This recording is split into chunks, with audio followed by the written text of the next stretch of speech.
What is our third main topic today? All right, this comes from Evgeni Popov. She says, "Greetings and salutations, everyone. Did you see that Marvel released the synopsis for Doctor Strange and the Multiverse of Madness? In it, they point out a couple of interesting things, like Wong is still the Sorcerer Supreme, that Wanda is the most powerful Avenger, and that Strange is the Avengers' central figure now. What do you think about all this stuff revealed?" All right, so now that Spider-Man No Way Home for a bunch of us is now in the rear view mirror. Now that the event has happened, Spider-Man's in the rear view mirror. There's still some people who haven't had a chance to see it yet. Hope you guys get to see it soon. But now a lot of our attention is now segueing over to Doctor Strange 2 in the Multiverse of Madness. I mean, my sights are still a little bit more short than that. I'm looking at Morbius and just hoping Morbius doesn't get delayed. But after that, Doctor Strange in the Multiverse of Madness, Doctor Strange 2. A thing that I still think Wanda's going to end up being the villain. I still think Wanda ends up being the villain of the film at the end of the day. I've been saying that for ever since they announced this movie. I'm going to stand on that for now. Let's see more trailers, but I'm thinking Wanda's still going to end up being the antagonist of this film. Anyway, that all being said, super excited about it, but we haven't really been given much. Like, we got that teaser trailer. Great. But we haven't been given much, but now an official synopsis has come out. Apparently, it was brought out in Marvel Japan and then translated, so there might be some stuff lost in translation a little bit. Oh, wow. But there is a lot of stuff in this synopsis. You know, a lot of these Marvel synopsis, they come out, it's like, Captain America must once again become the hero he is meant to be and save the day. Like, it's very, very general, right? But there's actually some nuggets, some gold nuggets in this synopsis. Listen to this. So, here's the synopsis translated from the Japanese. Now that Iron Man and Captain America have left after a fierce battle in Avengers Endgame, former genius surgeon and the strongest magician of them all, Doctor Strange, is expected to play an active role as a central figure in the Avengers. There's interesting nugget number one. However, using his magic to manipulate time and space at will with a forbidden spell that is considered the most dangerous has opened the door to a mysterious madness called the Multiverse. To restore a world where everything is changing, Strange seeks help from his ally, Wong, the Sorcerer Supreme, and the Avengers' most powerful Scarlet Witch, Wanda. But a terrible threat looms over humanity and the entire universe that no longer can be done by their power alone. Even more surprising, the greatest threat in the universe looks exactly like Doctor Strange, which is, of course, a little bit of a reference there to what we assume is the what if version of Doctor Strange that we got in the animated thing. So a couple of things there. Wong being Sorcerer Supreme, which, minor spoiler for Spider-Man No Way Home, is something they reveal in Spider-Man No Way Home on a technicality, according to Stephen Strange. He blipped away for a bunch of years, so they had to make him Sorcerer Supreme. Somebody had to do it. So right now, Wong is the Sorcerer Supreme and apparently still is in Doctor Strange 2. They refer to Wanda as the most powerful. I mean, they're saying it definitively. Wanda is the most powerful Avenger, which it's hard to argue against when you actually fully understand what it is she is and what it is she can do. I mean, most powerful in certain ways. I'm sure if Hulk punched her in the face, she would die. But I mean, overall, they're calling most powerful. And listen, coming out of Endgame, I often wondered, when you look at Doctor Strange's character and the type of dude that he is, you wonder, is he even going to be a part of the Avengers, or will he just pop up in Avengers movies? This synopsis seems to suggest he's going to be a central figure in the Avengers. Whereas, you know, he's kind of the type, Stephen Strange is the kind of guy that Stephen Strange is. Which was hilarious to me, because when the No Way Home trailers came out and people going, that's a different Doctor Strange, there's something wrong there. Why? And everybody was writing into me saying, why do you think Doctor Strange is acting so weird? I'm like, have you watched Doctor Strange? This is exactly how Stephen Strange acts. This is him. This is totally his personality. He's like, there's something like just too snarky and sarcastic. I'm like, have you watched the movies? Of course. Yeah, it's totally him. But because he's like that, I have wondered how central of a figure he'll be in Avengers, or if he would continue to be like an outlier. But according to this, it seems like he's going to be more integral to it. That's fine with me. I love this character, and I love the way Benedict plays him, so I'm all for that. But even the synopsis to me seems like it's filled with Mr. X. I do not think the Doctor Strange from What If is the big villain of this film. Because if you watch What If, he's not really a villain. That's the thing. And at some point, he even acknowledges this was a mistake. All the stuff I did was a mistake, like in What If. Yeah. Obviously, Mordo is there with, I think, one of the greatest actors in the world today, Chiwetel Ejiofor, which I'm so excited to see him in the trailer. But I still think all of this, all of it, is going to come down to the Avengers most powerful is actually going to be the antagonist of the movie. I've thought this from day one. I mean, look, I've got nothing to back that up with. I'm not willing to put $1 million on that. But Dang, I have thought I thought for a very long time that Wanda's going to end up being an antagonist. And I am still, from everything we've seen and heard so far, I'm still there. Anyway, Kim, you heard the synopsis for, again, this is translated from the Japanese, but you heard the synopsis. What are some of the things in it that stood out to you? Well, I love Wong being the Sorcerer Supreme, number one. I absolutely love him because he's that lovable, sarcastic leader. But I love him. There's this warmth to him. I love the back and forth between him and Doctor Strange because they're like stepbrothers. It reminds me of stepbrothers, like after they were like, oh my God. Did we just become best friends? We just become best friends. That's how I feel about Wong and Stephen Strange. And so I'm excited to see this. But also, I love that they're shifting the dynamics a bit. Because remember, Stephen Strange, in his mind before his accident, he had that surgeon's God complex. I can fix your body, so I can do anything, and I am God. He had that, and he was humbled. Now he has this supernatural power. Come on. I love the power dynamic there. But the most dangerous power, I believe, is untapped power. And at the end of WandaVision, that's what she realizes she has when Agatha is telling her, you don't even know what you are. You don't even know what you have. And at the very end, she's like, I know I can fly. I know I can do this. I could twist Thanos into a pretzel, but wait a minute. You're telling me there's another element to my power that is so much more than that I don't even know about. And the journey of discovering one's untapped power can be very interesting.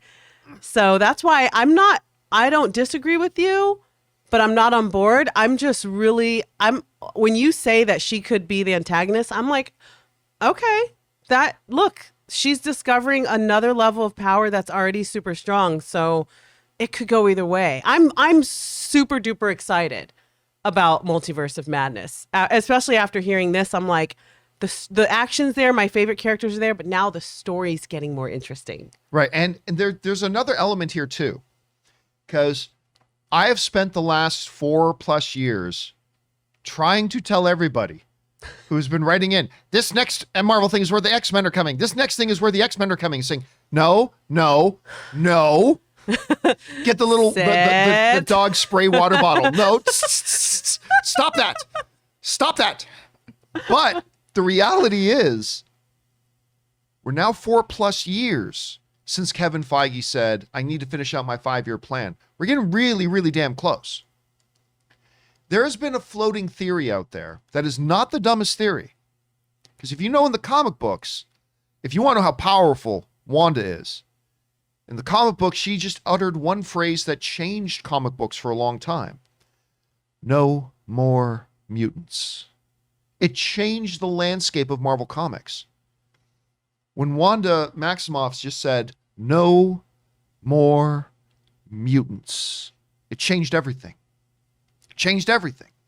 There has been a theory for a long time that, what if at some point here, as we're all struggling to find a way, how are mutants going to get? We all know that the comics are the comics and the stories on screen are the stories on screen. They're two separate things. Yeah, but the stories on screen will often borrow thematically from the comics. What if we get a reverse?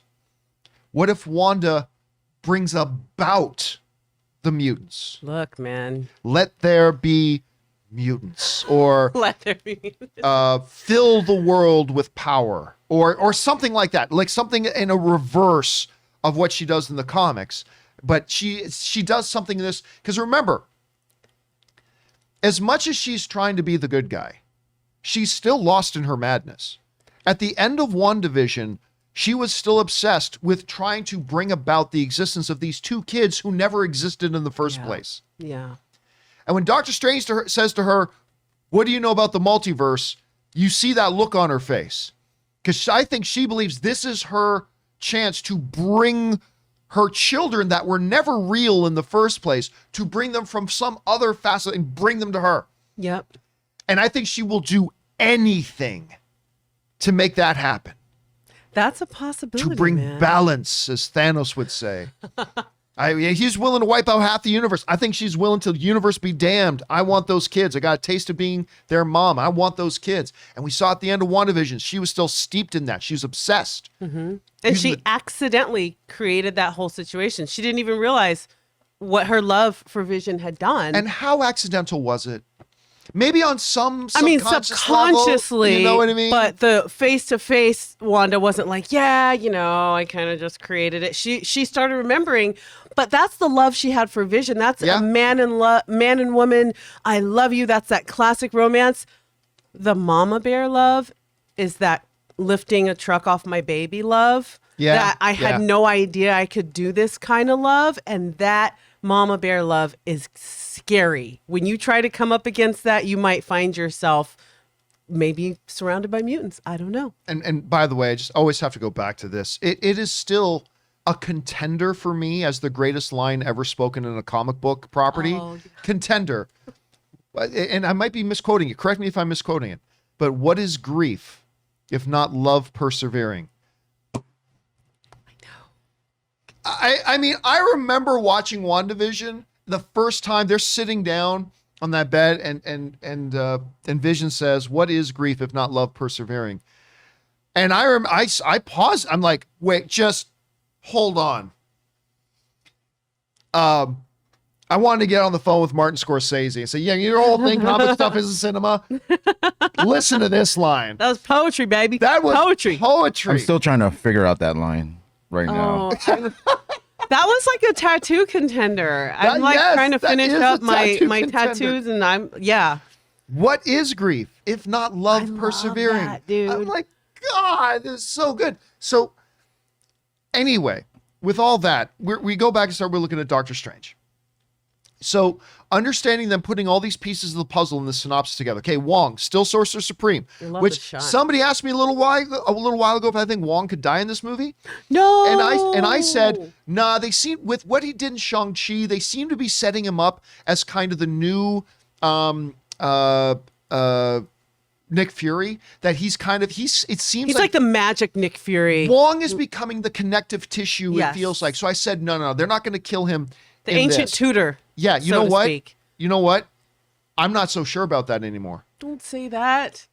I'm thinking him being the Sorcerer Supreme. No. I'm starting. Look, I'm not saying I'm guessing that he is going to die, but I am nowhere near as doubtful as I was before. I was extremely doubtful that Wong would die in this movie.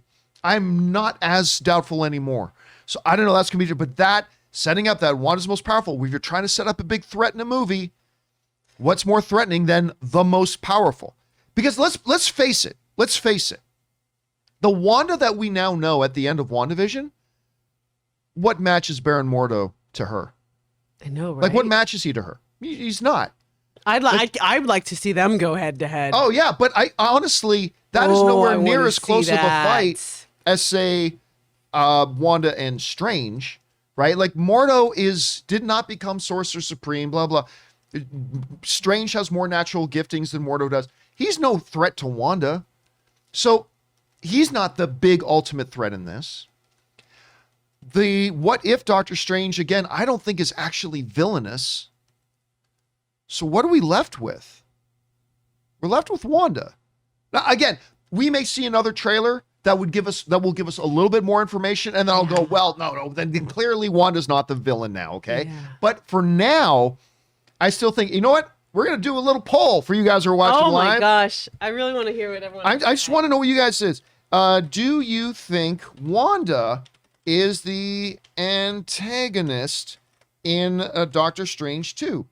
I'm just going to make it real simple. Do you think Wanda is going to ultimately be the antagonist in Doctor Strange 2. I'm not going to hold your reputation to it. I could change my mind as well on this a little, but for right now, I'm kind of feeling, after reading that synopsis, I'm really feeling like it's setting it up that they are going to do that. So we're starting to get some results in on the poll. We've already got over 300 votes. And 72, I'm surprised how many of you agree with me. 72% of you right now. Oh, wait, now we've got almost 500 votes. And it's dropped. We got 67% of you say yes. 33% of you are saying no. So still a majority of you, now closing on 600 votes, 68% of you are saying yes. 32% are saying no. Very interesting. Interesting. Very, very interesting. So I got to ask Ray. Ray, is Wanda the villain of Doctor Strange 2? What do you think, yes or no? I just don't see them putting her as because she's going to be a part villain. She's going to be like another villain, because there's obviously the main villain. Well, from the trailers, there's Mordo, there's the evil Doctor Strange. There's just too many villains for me to think that she's going to be a villain in this. Maybe there's something that happens where you could see that they turned it where in the future it's possible for her to turn on these. They give you a reason for it, but I don't see any villain stuff happening for future Marvel. or Days of Future. Oh yeah. I just don't see it just because I feel she could do so much destruction that why make her like a part villain in this movie when you could use a whole movie to make her full-on bonkers villain. But here's the problem too. She's like becoming bonkers villain. She's becoming so powerful. What can you do with her? What's left for you to do with her in the MCU? She's so powerful. It's almost like you need to have her turn villain. I don't know. We'll say again. Maybe this is also an introduction to Wanda, like to the fans that didn't get a chance to see WandaVision. Maybe hey, she's coming. But just so if she comes out with everybody knows Wanda, maybe it's an introduction to Scarlet Witch. Yeah, there you go. There you go. Maybe, I don't know. We'll have to see. All right, guys. Wow. Question is for you. A lot there to unpack in that one little. We don't often get a lot as much meat in a simple synopsis, but I think there's a lot there to unpack. Question is for you guys. What do you think about all this? Like, what was the most interesting thing to you in that synopsis? What wasn't? Do you think Wanda's going to be the antagonist? Maybe not. Whatever you guys are feeling right now, jump down to the comment section below and let us know your thoughts.